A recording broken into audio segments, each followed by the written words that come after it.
Freshers party seniors జూనియర్స్కి ఇస్తున్న party. So seniors జూనియర్స్ని invite చేసిన తర్వాత వాళ్ళకి వీళ్ళు ఒక రోల్ మోడల్గా ఉండాలి అని అనుకుంటారు. కాబట్టి వీళ్ళు లాస్ట్ ఇయర్ అంటే జూనియర్ ఇంటర్లో వీళ్ళకి వచ్చిన మార్క్స్ ఇవన్నీ కూడా జూనియర్స్ కూడా చూసి సీనియర్స్కి వచ్చిన మార్క్స్ని బట్టి వాళ్ళకు కూడా ఇంట్రెస్ట్ అనేది పెరుగుతుంది. దాంతోపాటు ఈ ఏడాది ఎండింగ్లో జేఈ మెయిన్స్ జనవరిలో జరుగుతుంది. జేఈ మెయిన్స్లో కూడా అబౌట్ 99% అంటే in all the 3 subjects possibility ఉంటే మీరు కష్టపడితే 100% వస్తుంది. ఎందుకంటే పెర్సెంటైల్ వేరు, మార్క్స్ వేరు. మార్క్స్కి సంబంధం ఉండదు. పెర్సెంటైల్ అంటే త్రూఅవుట్ ఇండియా ఎంతమంది కాంపిటీషన్లో పార్టిసిపేట్ చేస్తారో దాంట్లో ఉన్న మొదటి 100లోనూ ఉన్నా లేదా మొదటి 1000లో ఉన్నా కానీ అది 99.9% కింద లెక్క అవుతుంది. సో సీనియర్ స్టూడెంట్స్ జనవరిలో జరిగే జేఈ మెయిన్స్లో కూడా మీరు ఒక అచీవ్మెంట్ కనుక వస్తే మీ ఫ్రెషర్స్కి నెక్స్ట్ ఇయర్కి టార్గెట్ ఫిక్స్ చేసినట్టు అవుతుంది మిమ్మల్ని దాటడానికి. ఇప్పుడు 467 మార్క్స్, 468 మార్క్స్, 466 అవి టార్గెట్స్ ఇంటర్మీడియట్ వరకే. ఇంటర్మీడియట్ తర్వాత ఇప్పుడున్న మీ జూనియర్స్ మళ్ళీ ఆ మార్క్స్ని బట్టి వీళ్ళని దాటాలి వాళ్ళని దాటాలని కాంపిటేటివ్ నేచర్ అనేది వస్తుంది. కానీ జేఈ మెయిన్స్లో కనుక మంచి ర్యాంక్ కనుక వస్తే ప్రజెంట్ సీనియర్స్కి అది జూనియర్స్కి ఆ రోజు కూడా ఫ్రెషర్స్ పార్టీలో నెక్స్ట్ ఇయర్ టార్గెట్ కూడా మీరు ఇప్పుడే ఫిక్స్ చేసినట్టు వస్తుంది. అఫ్కోర్స్ మీరు అకాడమిక్గా ఇక్కడ కల్చరల్ యాక్టివిటీస్ చాలా ఉన్నాయి. నేను ఈ 4 డేస్లోనూ చూసింది ఏంటంటే మీలో ఉన్న ఆనందం. చదువులో అనేది ఓకే, పాపం డల్గా ఉన్నారా స్ట్రాంగ్గా ఉన్నారా అంటే మొహమాటం కొద్దీ చెప్పలేకపోయి ఉండొచ్చు. బట్ ఈ కల్చరల్ యాక్టివిటీస్లో మటుకు మీరు 100% ఇవ్వచ్చు మేము. ఎందుకంటే 3 డేస్ అబ్జర్వ్ చేసాం కదా. ఈ క్లాసులు అబ్జర్వ్ చేసిన తర్వాత ఎంత ఉత్సాహంగా ప్రాక్టీస్ చేశారంటే చదువులో అంత ప్రాక్టీస్ చేస్తే 100% డెఫినెట్గా వచ్చేస్తుంది. మ్యాథ్స్ అయినా, ఫిజిక్స్ అయినా, కెమిస్ట్రీ అయినా.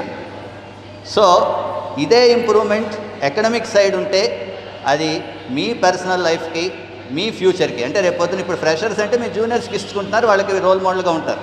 రేపొద్దున మీ పిల్లలకి చెప్పాలన్నా మీకు వచ్చే మార్క్స్, మీకు వచ్చే ర్యాంక్స్ ఇవే మెయిన్ కనబడతాయి అన్నమాట. సో మీకంటూ మీరు ఒక గోల్ ఫిక్స్ చేసుకుని ఆ గోల్ మీ జూనియర్స్కి కూడా ఒక టార్గెట్గా ఇవ్వడం అనేది కరెక్ట్గా ఉంటుంది అని ఒక అభిప్రాయం అయితే మాకుంది. ఎనీహౌ మీరు ఫ్రెషర్స్ పార్టీ ఎంజాయ్ చేయడానికి వచ్చారు. మీరు కూడా అనుకుంటూ ఉంటారు ఈ పాటికి మనసులో ఉంటుంది ఇంకా స్టార్ట్ అవ్వలేదు, గమ్మున అయిపోతే మేము డ్యాన్సులు ఇవన్నీ చేసుకోవచ్చు అన్న మీనింగ్ తోటి ఆ ఫీలింగ్ మీ అందరిలోనే కనపడుతుంది. కాకపోతే ఇది డిలే అవ్వడం అనేది కూడా ఒక రకంగా మేము మాట్లాడడానికి ఛాన్స్ వచ్చింది. అది ఇదే బయట పర్సన్స్ ఉన్నప్పుడు ఇంత ఫ్రీగా నేను ఎప్పుడు మాట్లాడను.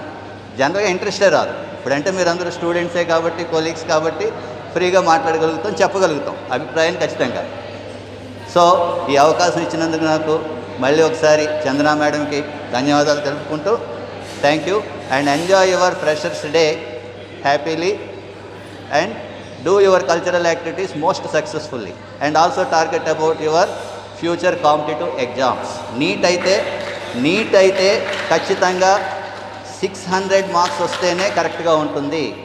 యువ కాలేజ్ నుంచి 600 మార్క్స్ లాంగ్ టర్మ్. కానీ జనరల్గా చాలామంది ఇన్కమింగ్ సీనియర్ ఇంటర్ తోటి డాక్టర్స్ అయిన వాళ్ళని చాలామందిని చూశాను నేను. మా కాలేజీలో కానీ ఏ కాలేజ్ అయినా సరే last 3 months planning is the excellent planning ఉండాలి ఫర్ నీట్ స్టూడెంట్స్. 1 month అనేది ఎప్పుడు 2020 మ్యాచ్ ఉంటాయి కదా క్రికెటే, సేమ్ ఆస్ట్రేలియా టీం ఆడినట్టుగా ఆడితే విన్నింగ్ ఈజ్ ఆల్వేస్ యువర్స్. అంతేగాని సింగిల్గా ఒకే సబ్జెక్ట్ 2 subjects 3 subjects అని పెట్టుకుంటే అది ఎప్పుడూ సక్సెస్ అవుతుంది ఏ ప్రోగ్రామ్ అయినా. So team spirit is more important. ఎలా అయితే ఉంటుందో academic planning is also most important. ఆ ప్లానింగ్లో మీకు వీక్ పాయింట్స్, మీ అడ్వాంటేజెస్, మీ బలాలు మీకు తెలుస్తాయి. మిమ్మల్ని అబ్జర్వ్ చేసిన టీచర్స్కి బాగా తెలుస్తాయి. నెక్స్ట్ టీచర్స్ కన్నా మీ పేపర్స్ వాల్యుయేషన్ చేసే మీతో పాటు ఉండి మీతో పాటు స్టడీ అవర్స్లో ఉన్న వాళ్ళకి ఇంకా ఎక్స్ట్రాడినరీగా తెలుస్తాయి. మీ ఇంట్లో వాళ్ళు అనుకోండి, వాళ్ళకి తెలిసినట్టుగా మీకు సంబంధించినవన్నీ కూడా మిగతా వాళ్ళకి తక్కువ తెలుస్తాయి అన్నమాట. సో ఈ అవకాశం ఇచ్చినందుకు మళ్ళీ 1 more time thank you madam.